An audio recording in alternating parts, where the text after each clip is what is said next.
Et restez avec nous, nous allons revenir avec nos invités, l'économiste Pascal Delima et la conseillère docteur en communication Guylaine Pierrat sur les thèmes abordés pendant le Club LCI.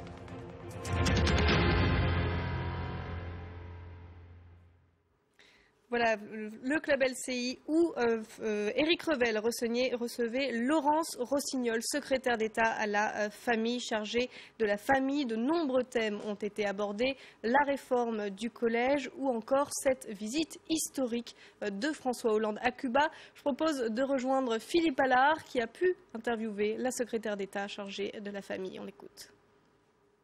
Bien, nous nous trouvons avec Laurence Rossignol à présent. Question d'actualité, si vous le voulez bien. Le président de la République a rencontré tout à l'heure Fidel Castro. On va parler un petit peu image, peut-être marketing même. Le fait qu'il rencontre ce leader historique du marxisme, est-ce que ça peut gauchiser, si je peux me permettre ce thème, son image? On le présente comme social-libéral, comme social-démocrate. Est-ce que c'était calculé?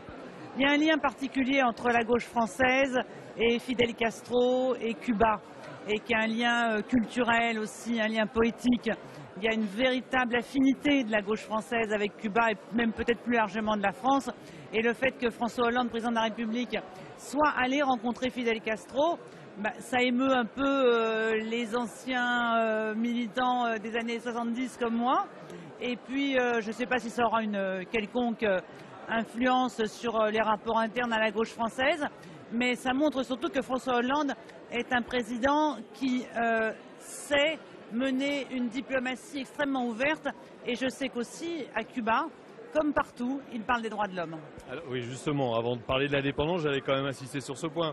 Les droits de l'homme, est-ce qu'ils valent l'aborder? Parce que Cuba, c'est bien beau, c'est plage, Fidel Castro, mais enfin, c'est des prisonniers politiques, c'est une liberté d'expression qui n'a pas lieu d'être. C'est l'homosexualité pourchassée.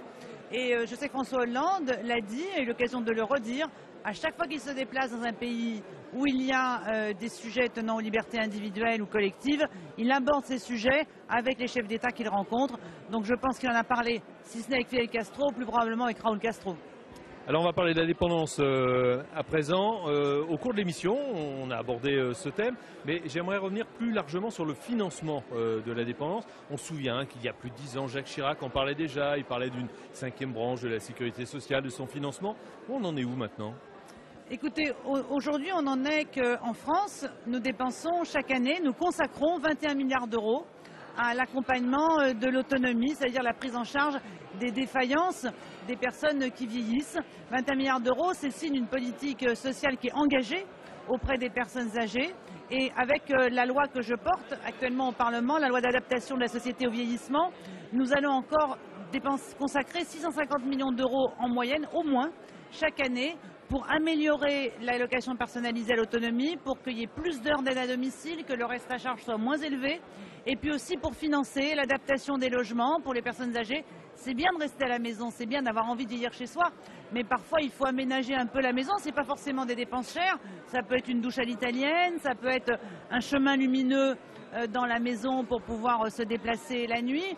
Ces petits travaux-là vont être aussi financés par cette loi sur l'adaptation de la société au vieillissement, et puis aussi pour les aidants, pour ces personnes qui au quotidien s'occupent d'une personne âgée, un droit au répit pour les aidants avec à la fois une allocation annuelle pour pouvoir trouver un hébergement temporaire ou pour avoir un surcroît d'aide à domicile, en fait pour souffler, pour se reposer un peu. Alors vous venez de citer le chiffre, 21 milliards plus des aides aux aidants. Comment on finance tout ça? Comment on peut pérenniser quand on connaît l'état des finances publiques, les 50 milliards d'euros d'économies à réaliser d'ici 2017? En étant, comme le fait ce gouvernement, sélectif dans la réduction des dépenses publiques. C'est-à-dire que nous parvenons aujourd'hui à la fois à prendre des mesures d'économie qui vont favoriser la compétitivité des entreprises françaises, et en même temps nous préservons nos protections collectives, que ce soit à la fois la santé, les crèches pour les jeunes enfants, l'aide aux personnes âgées, tout ce qui est le socle du pacte social républicain auquel les Français sont très attachés. Les Français voudraient, parfois à juste titre, payer moins d'impôts, mais ils veulent toujours pouvoir compter sur la solidarité nationale face aux risques de la vie que sont la maladie, la vieillesse, le chômage, le handicap. Alors dernière question, parlons des économies. En ce moment, il est beaucoup question de mesures d'économie sur le logement notamment, qui peuvent concerner également par ricochet votre ministère. Ces aides au logement, vous pensez qu'il serait bon de faire quelques coupes dedans, de les ajuster, d'être plus regardant? Je pense que c'est une discussion qui a lieu aujourd'hui entre le ministère de l'économie et des finances, le ministère du logement, avec probablement Matignon, et que pour ma part, je n'interviens pas à cette étape de la discussion où on est en train simplement d'envisager des hypothèses. Merci Laurence Rossignol. Et merci Philippe Ballard. À mes côtés sur ce plateau, Guylaine Pierrat, bonjour. Bonsoir. Bonsoir à tous. Spin Doctor, docteur en communication politique et économique. Pascal Delima, vous êtes fondateur d'Economixel. On a donc parlé de ce voyage historique à Cuba. C'est vraiment historique. François Hollande y est allé avant les autres chefs d'État occidentaux. Il leur a damé le pion. C'était utile, Guylaine Naturellement, c'est historique. C'est une première visite. Et bien sûr, avec ces vents d'ouverture qui vagabondent sur Cuba, la France a raison de se rendre à Cuba avec une représentation qui, j'espère, dépasse les 30 patrons. Et nous avons à la fois une dimension économique, à la fois une dimension géopolitique, où on voit bien que le président Hollande va pouvoir peut-être jouer un rôle de go-between avec le président Barack Obama. Donc ce n'est pas une petite dimension non plus. Et bien sûr, il y a aussi la dimension des droits de l'homme.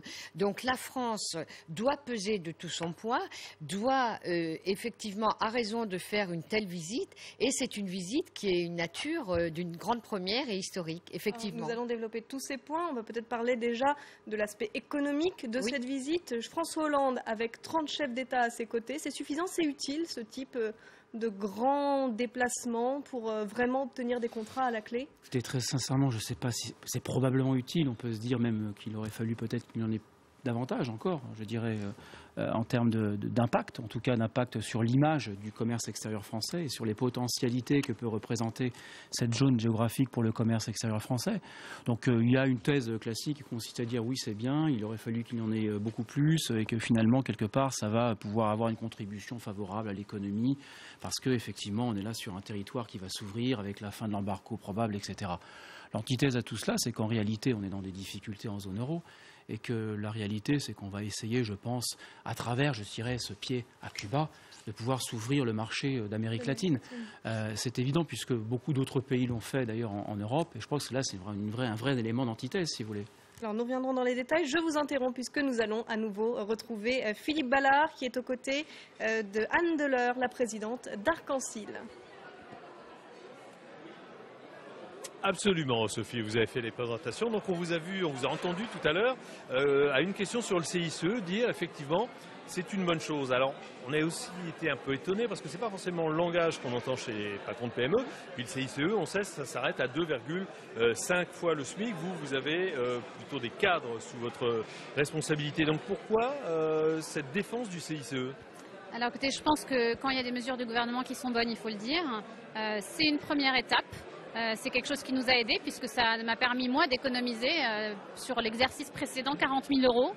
40 000 euros, c'est pas négligeable, donc ça m'aide aussi à soutenir la croissance d'une autre manière.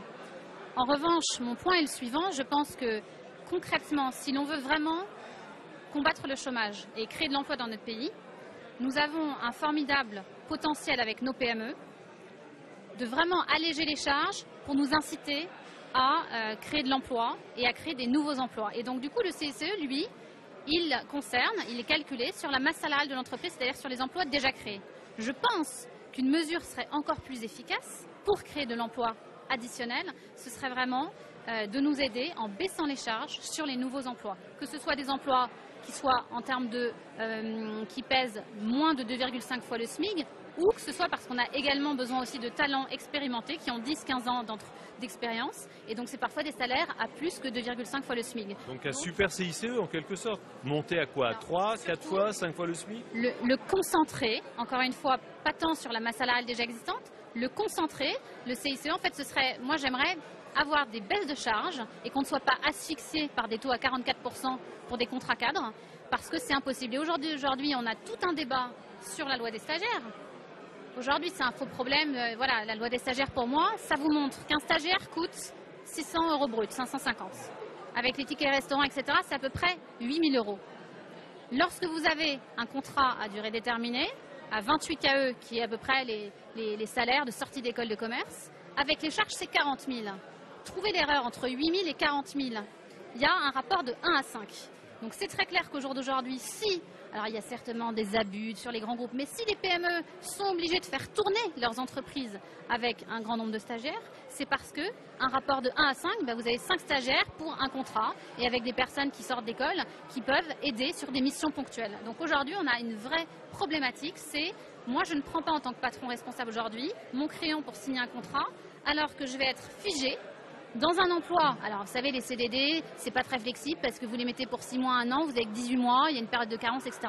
Donc aujourd'hui, ce qu'il nous faudrait, c'est un contrat à durée flexible. Plus de souplesse, de flexibilité dans le code du travail. Enfin, c'est un discours assez rituel, hein, mais très clairement, nous ne pouvons, nous, chefs d'entreprise, pas nous engager parce qu'aujourd'hui, il faut bien voir que l'économie, nous, on a été chanceux, on s'est beaucoup battu, on a eu une croissance, on a fait x2 les 2 dernières années. Mais demain, on peut perdre un marché. On est beaucoup plus fragile que les grands groupes, que les ETI, et donc du coup, on doit pouvoir anticiper une baisse du carnet de commandes. Et donc, nous ne pouvons pas nous engager sur des contrats d'1 an, de 2 ans, de 5 ans. Et donc, mon point est le suivant, je pense qu'on pourrait rapidement signer des emplois s'ils étaient sur des durées extrêmement flexibles. Ça ne veut pas dire qu'on ne donnerait aucune visibilité aux collaborateurs, ça veut dire que par exemple, si on faisait un contrat de 2 mois, chaque mois, à J-30 avant la fin de son contrat, on dit si on le renouvelle ou pas pour une période de 1 mois, de 2 mois, de 5 mois. Ça existe dans certains secteurs, comme le bâtiment, déjà, ce genre de contrat. Moi, ce que j'ai vu au jour d'aujourd'hui, depuis, donc ça fait 8 ans et demi que je gère cette société, c'est que des bâtons dans les roues qui rendent de plus en plus figés nos contrats. Je vous prends un exemple. Avant, nous avions des vendeuses au Galeries Lafayette qui étaient juste 3 jours par semaine. Il y a une nouvelle loi qui est passée. Aujourd'hui, nous ne pouvons pas, moins que X heures, faire travailler nos collaborateurs. Donc ça veut dire que j'ai dû prendre des contrats pleins, ça veut dire que pendant un jour aller au Galeries Lafayette alors qu'il y a moins d'affluence et donc j'optimise pas et on n'est pas rentable. Et donc du coup j'ai dû enlever un emploi au total sur la France parce que j'ai dû monter le nombre d'heures sur les autres emplois existants. Là on va droit dans le mur. Donc, il faut à mon avis rendre flexible et pouvoir avoir des temps partiels qui soient inférieurs à 15 heures, inférieurs à 20 heures. Et d'autre part en termes de durée, laisser aux chefs d'entreprise la possibilité de se positionner en fonction de la croissance. C'est tout juste ça qu'on demande. Merci beaucoup pour ce témoignage, qu'on entend assez régulièrement, mais avec une jeune créatrice d'entreprise. Voilà, ça fait un petit peu, c'est du concret, un message un peu de fraîcheur, si je puis me permettre. Merci beaucoup d'avoir été avec nous, Anne Deleur. Merci à vous. Philippe Ballard, donc on vient de l'entendre, témoignage de difficulté d'une chef d'entreprise, Anne Deleur d'Arc-en-Ciel, qui reconnaissait pourtant que ce voyage à Cuba de François Hollande pouvait être utile, pourtant peu PME représentées. Alors pour les PME, ce type de voyage, est-ce que c'est trop éloigné? Est-ce que ça a un sens? Il me semble que les PME sont rivées un peu sur leur trésorerie, sur leur compteur de court terme. Et bon, on peut d'un côté... On peut en espérer des retombées d'un voyage à Cuba? On espérer des retombées, bien sûr. Il va y avoir toujours des retombées. Je tiens à préciser quand même que le commerce extérieur, ce n'est entre guillemets que 15% du PIB, que la consommation c'est 60%, que les dépenses publiques c'est encore une vingtaine d'autres %. Ce que je veux dire par là, c'est que déjà au niveau macroéconomique, le commerce extérieur c'est pas tout. En plus, à l'échelle maintenant, plus du microéconomique, comme on vient de l'entendre, on peut espérer une contribution quand même mineure sur l'économie globale, si vous voulez. On est encore dans de l'image. Mais j'ai rien contre l'image. Mais ce que je veux dire par là, c'est qu'il faudrait à la limite démultiplier. Les retombées vont être faibles. Et les retombées vont être faibles. Il faudrait démultiplier tout cela à l'échelle de tous les pays qui sont en train actuellement de s'ouvrir à la mondialisation, finalement, pour avoir une véritable contribution sur les données macroéconomiques. Bon, voilà, il y a un certain nombre d'autres choses qu'il faut approfondir. Le 9e partenaire de Cuba, sur quel domaine on peut quand même espérer avoir des retombées? Quel secteur? Les infrastructures, on sait que je pense que bien sûr, les infrastructures publiques, les infrastructures de transport, c'est évident. Et puis aussi, certainement, un brin de nouvelles technologies, puisqu'on a des brillants ingénieurs en France dans ces domaines-là qui s'exportent un peu partout dans le monde. Bon, voilà. Après, je suis plus dubitatif, si vous voulez, sur l'impact au niveau France. Quoi. Voilà, c'est ce que je veux dire. Alors, vous aussi, vous êtes sceptique. Est-ce que c'est un voyage à portée plus symbolique qu'économique? Il y a 30 chefs d'entreprise qui accompagnent François Hollande. Oui, moi peut-être que cette trentaine, cette délégation, on a entendu quelques critiques là-dessus sur le côté rikiki de la. Pas assez nombreux. Voilà, de la délégation. Donc en fait, je crois qu'aujourd'hui, on doit rendre possible par l'intelligence ce qui ne l'était pas en apparence. Et en fait, moi, ce qui me dérange, c'est qu'en fait, je n'accepte pas que la France, j'entends des propos d'éminents écrivains, philosophes, sociologues, Michel Vinocq, Michel Onfray, Emmanuel Todd, je lis encore Jean Dormesson, où tous disent, bon, la France ne sera plus ce qu'elle a été. Je refuse d'entendre ça. La France, c'est la France. Oui, il faut de l'audace. Oui, à Cuba, nous pouvons espérer. Nous sommes 9e, nous pouvons faire encore plus. En matière de tourisme, il y a un vivier absolument formidable à développer et de toute façon, l'économie doit se conjuguer avec l'imagination, avec le temps présent et on doit absolument renouveler d'audace. Et la France, les Français, le peuple de France attend justement qu'on renoue avec le succès, qu'on renoue avec cette niaque au ventre qui fait qu'on va essayer de faire l'impossible et on va réussir ce que les autres ne font pas. Mais alors, pour renouer avec le succès économique, est-ce qu'il faut un peu, si je puis me permettre l'expression, escamoter les droits de l'homme? François Hollande dit en l'avoir évoqué, notamment avec Raúl Castro. Il a aussi remis la Légion d'honneur au chef de l'Église cubaine qui défend ses droits de l'homme, mais clairement, c'est la diplomatie économique qui l'emporte sur la diplomatie des droits de l'homme. Vous savez, aujourd'hui, la France est traversée par des questions identitaires. Donc, ce que vous abordez est très important. La question des droits de l'homme doit être posée sur la table et il doit être acté des réponses et on voit bien sur ces questions de droits de l'homme, regardez la Russie, regardez ce qui s'est passé, l'Ukraine, etc. L'Occident qui n'assiste pas au défilé. À mon sens, la France aurait dû être présente en Russie pour cette question de la Deuxième Guerre mondiale et éminemment emblématique, quitte après dire sur l'Ukraine, nous ne passons pas, nous ne sommes pas d'accord, attention à ces problèmes-là. Ces problématiques des droits de l'homme, la France est une patrie des droits de l'homme. La France doit tenir un rôle particulier parce qu'elle est majeure dans ce domaine. Donc, on peut à la fois avoir une dimension économique, je l'ai abordé tout à l'heure, et à la fois avoir cette question des droits de l'homme omniprésente, affichée, discutée et actée. Alors, en tant qu'économiste, vous partagez cette opinion. L'équilibre est difficile entre économie prioritaire et droits de l'homme abordés tout de même, quitte à fâcher les interlocuteurs. Mais ce sont les fondements de la social-démocratie, tout simplement. Vous savez que dans la social-démocratie appliquée à l'économie, il y a l'égalité des chances. Donc chacun doit un petit peu gagner, évoluer dans le temps. Il y a les libertés d'expression, les libertés de base, les libertés d'association égales pour tous. Et puis il y a évidemment le principe de différence qui consiste qu'on refuse que le plus démuni soit finalement sans aucune ressource. Et dans ces fondements de la social-démocratie, il y a des principes religieux. Et il y a aussi des principes de déconstitution nationale et des droits de l'homme.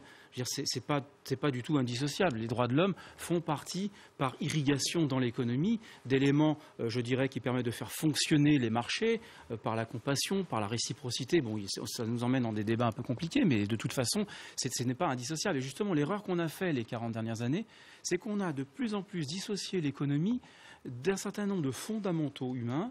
On les a totalement dissociés par un vent de néolibéraux, comme on les appelle. Bon, c'est un petit peu simple, mais c'est tout à fait ce qui se passe.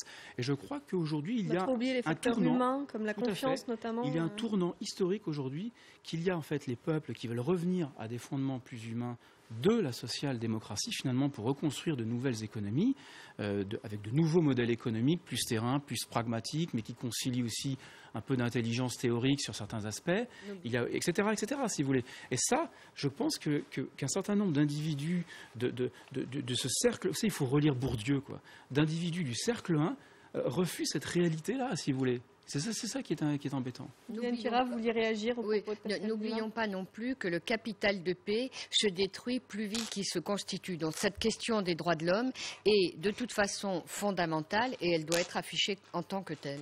Alors revenons juste sur l'aspect extrêmement symbolique de cette visite. François Hollande est le premier président français depuis 1898 à se rendre sur l'île de Cuba, depuis en fait l'indépendance de l'île.